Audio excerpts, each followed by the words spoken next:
قوم لوط، جنہوں نے ایسی برائی کو ایجاد کیا جو ان سے پہلے دنیا میں کسی قوم نے نہ کیا تھا،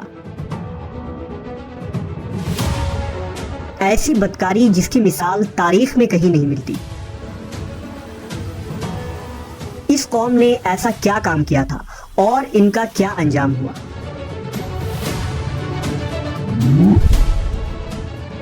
حضرت لوط علیہ السلام اللہ کے ایک برگزیدہ نبی تھے۔ آپ کے والد کا نام ہاران تھا جو تاریخ کے بیٹے تھے۔ آپ کی پیدائش عراق کے قدیم شہر ار میں ہوئی تھی۔ اس شہر میں ابراہیم علیہ السلام کا مسکن تھا۔ دراصل لوط علیہ السلام کے والد ہاران حضرت ابراہیم کے سگے بھائی تھے، یعنی حضرت لوط علیہ السلام حضرت ابراہیم کے بھتیجے تھے۔ چونکہ حضرت لوط علیہ السلام کے والد ان کے بچپن میں ہی انتقال کر چکے تھے، لہذا حضرت لوط کو حضرت ابراہیم نے بیٹا بنا کر پالا تھا۔ آپ حضرت ابراہیم پر سب سے پہلے ایمان لانے والوں میں شامل ہیں۔ آپ حضرت ابراہیم کے زمانے میں اہل سدوم کی رہنمائی کے لیے نبوت کے منصب پر فائز ہوئے۔ حضرت لوط کے بہت سارے معجزات ہیں۔ آپ جس وقت بارش کے لیے دعا کرتے تھے تو آسمان بادلوں سے بھر جاتا اور خوب بارش ہوتی تھی۔ حضرت لوط جس پتھر پر سر رکھ کر سوتے، اس پتھر پر آپ کے سر مبارک کا نشان بن جاتا تھا۔ سدوم وہ علاقہ تھا جہاں لوط علیہ السلام مبعوث فرمائے گئے۔ سدوم کے آس پاس 5 نہایت ہی خوبصورت شہر آباد تھے، جن میں سے ہر ایک کی آبادی 1,00,000 نفوس سے زیادہ ہی تھی۔ یہ علاقے نہایت ہی سرسبز و شاداب اور قدرت کی فیاضی کا حسین شاہکار تھا۔ یہاں باغات کی کثرت تھی، لہلہاتی کھیتیاں یہاں کی ضروریات سے کہیں زیادہ تھی۔ اردن، شام اور اسرائیل کے درمیان بسا ہوا یہ علاقہ نہایت ہی زرخیز تھا۔ وہاں طرح طرح کے اناج، پھل، میوے بکثرت پیدا ہوتے تھے، اور یہی وجہ تھی کہ آس پاس کے بستیوں کے لوگ بھی اپنی معاشی اور غذائی ضرورت کے لیے ان بستیوں کی طرف آتے تھے۔ مگر یہ بات اہل سدوم کے لوگوں کو بالکل بھی پسند نہ تھی۔ ان کے خیال میں ان کی بستیوں میں پیدا ہونے والے پھلوں، اناجوں اور سبزیوں پر صرف ان کا ہی حق تھا۔ وہ نہیں چاہتے تھے کہ دوسری بستیوں کے لوگ ان کے علاقے میں آئیں۔ ایک دن سدوم کے لوگ اس بات پر غور و فکر کر رہے تھے کہ باہر سے آنے والے لوگوں کو یہاں آنے سے آخر کیسے روکا جائے، کہ ابلیس ایک بزرگ کی شکل میں ان کے محفل میں آیا اور کہا، اگر تم ان سے پیچھا چھڑانا چاہتے ہو تو میرے کہنے پر عمل کرو۔ اس اجنبی بزرگ کی بات لوگوں نے بہت توجہ سے سنی۔ ابلیس نے کہا، میں کل بتاؤں گا۔ دوسرے دن ابلیس ایک خوبصورت جوان لڑکے کی بھیس میں آیا اور انہیں اپنی عورتوں کے بجائے مردوں کے ساتھ فعل بد کرنا سکھایا۔ ابلیس نے کہا کہ اگر تم ان بستیوں کے لوگوں سے نجات چاہتے ہو جو تمہاری بستی میں آ جاتے ہیں تو ایسا کرو کہ جب بھی کوئی شخص تمہارے علاقے میں آئے تو تم لوگ زبردستی اس کے ساتھ اپنی خواہش پوری کرو۔ اس طرح یہ لوگ اس بستی میں آنا چھوڑ دیں گے۔ اپنی نفسانی خواہشات کے لیے مردوں سے بدفعلی اس قوم کا دستور بن گیا تھا۔ یہاں بے حیائی عام ہو گئی تھی۔ حکمراں، سردار، رؤسا، ہر طبقے میں گھر گھر یہ عمل پھیل گئی تھی۔ بھری محفل میں یہ لوگ اس فحاشی کے کام کو کر کے خوش ہوتے تھے۔ کوئی بھی محفل اس کام کے بغیر ادھوری سمجھی جاتی تھی۔ خاص کر مسافروں میں سے کوئی خوبصورت لڑکا ہوتا تو یہ لوگ اسے اپنا شکار بنا لیتے۔ تلمود میں لکھا ہے کہ اہل سدوم اپنی روزمرہ کی زندگی میں سخت ظالم، دھوکے باز اور بد معاملہ تھے۔ کوئی مسافر ان کے علاقے سے بخیریت نہ گزر سکتا تھا۔ کوئی غریب ان کی بستیوں سے روٹی کا ایک ٹکڑا نہ پا سکتا تھا۔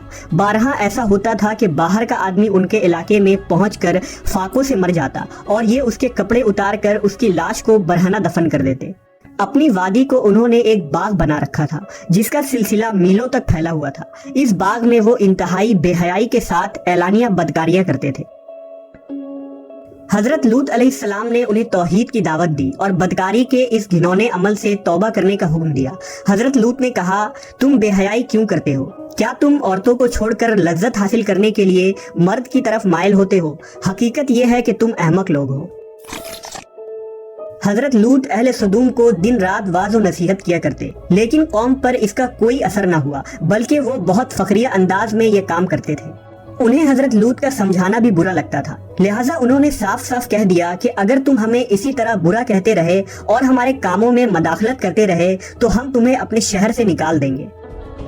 حضرت لوط نے نصیحت و تبلیغ کا سلسلہ جاری رکھا، لہٰذا ایک دن اہل سدوم نے خود ہی عذاب الہی کا مطالبہ کر دیا۔ اللہ تعالیٰ نے اب تک ان کے اس بدترین فحاشی اور بدکاری کے باوجود ڈھیل دے رکھی تھی، لیکن جب انہوں نے حضرت لوط سے ایک دن کہا کہ اگر تم سچے ہو تو ہم پر عذاب لے آؤ، لہٰذا ان پر عذاب الہی کا فیصلہ ہو گیا۔ اللہ نے اپنے خاص فرشتوں کو دنیا کی طرف روانہ کر دیا۔ یہ فرشتے دراصل حضرت جبرائیل، میکائیل اور اسرافیل علیہ السلام تھے۔ پھر یہ فرشتے حضرت لوط علیہ السلام کے گھر تشریف لے آئے۔ حضرت لوط نے جب ان خوبصورت نوعمر لڑکوں کو دیکھا تو سخت گھبراہٹ اور پریشانی میں مبتلا ہو گئے۔ انہیں یہ خطرہ محسوس ہوا کہ اگر ان کے قوم کے لوگوں نے انہیں دیکھ لیا تو نہ جانے وہ ان کے ساتھ کیا سلوک کریں گے۔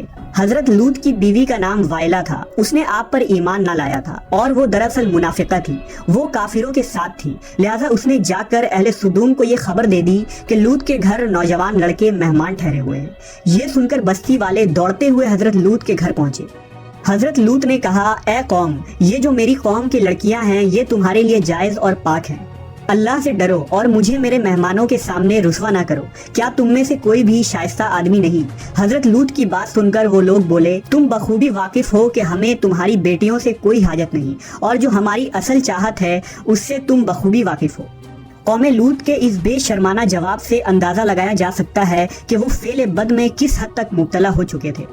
جب حضرت لوط علیہ السلام کی قوم ان کے گھر کی طرف دوڑتی ہوئی آئی تو حضرت لوط نے گھر کے دروازے بند کر دیے اور ان نوجوانوں کو ایک کمرے میں چھپا دیا۔ اس بدکار لوگوں نے آپ کے گھر کا گھیراؤ کیا ہوا تھا اور ان میں سے کچھ گھر کے دیوار پر بھی چڑھنے کی کوشش کر رہے تھے۔ حضرت لوط اپنے مہمانوں کی عزت کے خیال سے بہت زیادہ گھبرائے ہوئے تھے۔ فرشتے یہ سب منظر دیکھ رہے تھے۔ جب انہوں نے حضرت لوط علیہ السلام کی بے بسی اور پریشانی کا یہ عالم دیکھا تو حقیقت سے پردہ اٹھاتے ہوئے یوں فرمایا، اے لوط، ہم تمہارے رب کے بھیجے ہوئے فرشتے ہیں، یہ لوگ ہرگز تم تک نہیں پہنچ سکیں گے۔ ابھی کچھ رات باقی ہے تو اپنے گھر والوں کو لے کر چل دو اور تم میں سے کوئی شخص پیچھے مڑ کر نہ دیکھے۔ اہل سدوم حضرت لوط کے گھر کا دروازہ توڑنے پر بضد تھے، لہٰذا حضرت جبرائیل علیہ السلام نے گھر سے باہر نکل کر اپنے پر کا ایک کونا انہیں مارا، جس سے ان سب کی آنکھوں کے ڈھیلے باہر نکل آئے اور بصارت زائل ہو گئی۔ یہ خاص عذاب ان لوگوں کو پہنچا جو حضرت لوط کے پاس بد نیتی سے آئے تھے۔ حضرت لوط علیہ السلام حقیقت حال جان کر مطمئن ہو گئے اور اپنے گھر والوں کے ساتھ رات ہی کو نکل کھڑے ہوئے۔ بیوی بھی ان کے ساتھ تھی، لیکن کچھ دور جا کر وہ واپس اپنے قوم کی طرف پلٹ گئی اور قوم کے ساتھ جہنم رسید ہو گئی۔ صبح کا آغاز ہوا تو اللہ کے حکم سے حضرت جبرائیل نے بستی کو اپنے پر سے اکھاڑ دیا اور پھر اپنے بازو پر رکھ کر آسمان پر چڑھ گئے، یہاں تک کہ آسمان والوں نے بستی کے کتے کے بھونکنے اور مرغوں کے بولنے کی آوازیں سنی۔ پھر اس بستی کو زمین پر دے مارا، جس کے بعد ان پر پتھروں کی بارش ہوئی۔ ہر پتھر پر مرنے والوں کا نام لکھا ہوا تھا۔ جب یہ پتھر ان کو لگتے تو سر پاش پاش ہو جاتے۔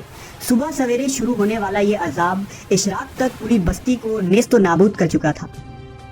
قوم لوط کی ان خوبصورت بستیوں کو اللہ نے ایک انتہائی بدبودار اور سیاہ جھیل میں تبدیل کر دیا، جس کے پانی سے رہتی دنیا تک کوئی فائدہ نہیں اٹھایا جا سکتا۔